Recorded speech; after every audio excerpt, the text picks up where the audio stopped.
పిఠాపురం నుంచి ఉప్పడవేలు మార్గంలో railway gate మూయడం వల్ల గోర్సా గేట్ నుండి స్కూల్ కి వెళ్లే పిల్లలు, కూలి పని చేసే వాళ్ళు కూడా చాలా ఇబ్బంది పడుతున్నారు. బ్రిడ్జి కింద నీళ్లు ఉండిపోయి నడవడానికి కూడా చాలా ఇబ్బందులు పడుతున్నారు. పగలుకి రాత్రికి తేడా లేకుండా చీకటిగా ఉంటుంది అని అన్నారు.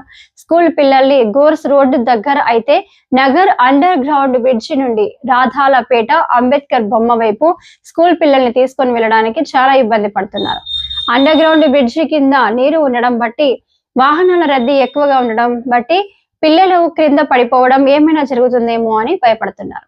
ఈ 4 రోజులు అనగా ఉప్పాడ రైల్వే గేటు పనులు ముగించి రైల్వే గేటు తెరిపించేంత వరకు ఉదయం సాయంత్రం ప్రజలకు ఇబ్బంది లేకుండా పోలీసు వారిని ట్రాఫిక్ ని నియంత్రించేందుకు ఇక్కడ పెట్టవలసిందిగా స్థానిక ప్రజలు, ప్రైవేట్ స్కూల్, కాలేజీ బస్ డ్రైవర్లు తమ బాధ వ్యక్తం చేస్తున్నారు. ఈ సమస్యని స్థానిక నేతలు, మున్సిపల్ అధికారులు, పోలీసు అధికారులు చూడవలసిందిగా స్థానిక ప్రజలు కోరుతున్నారు.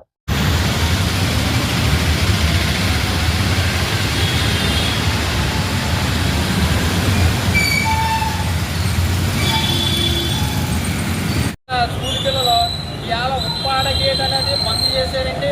ఆ గేట్ చేసిన మూలనే ఇక్కడ చాలా గట్టిగా చర్య తీసుకోవాలండి. ఐఎఫ్ఈఎఫ్ కానిస్టేబుల్ వేయాలండి. ఎందుకంటే ట్రాఫిక్ అంతరాయం కలిగేస్తుందండి. చంటి పిల్లలు ఐఎఫ్ బస్సులు పెట్టి షిఫ్టింగ్ చేసే పరిస్థితిలో ఉన్నారండి.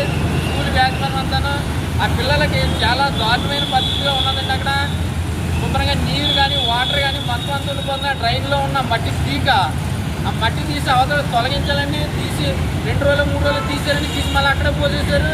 ఆ నీరు వచ్చి వర్షం వచ్చిన వల్ల మళ్ళీ డ్రైన్లన్నీ 2 మూసిపోయాయి.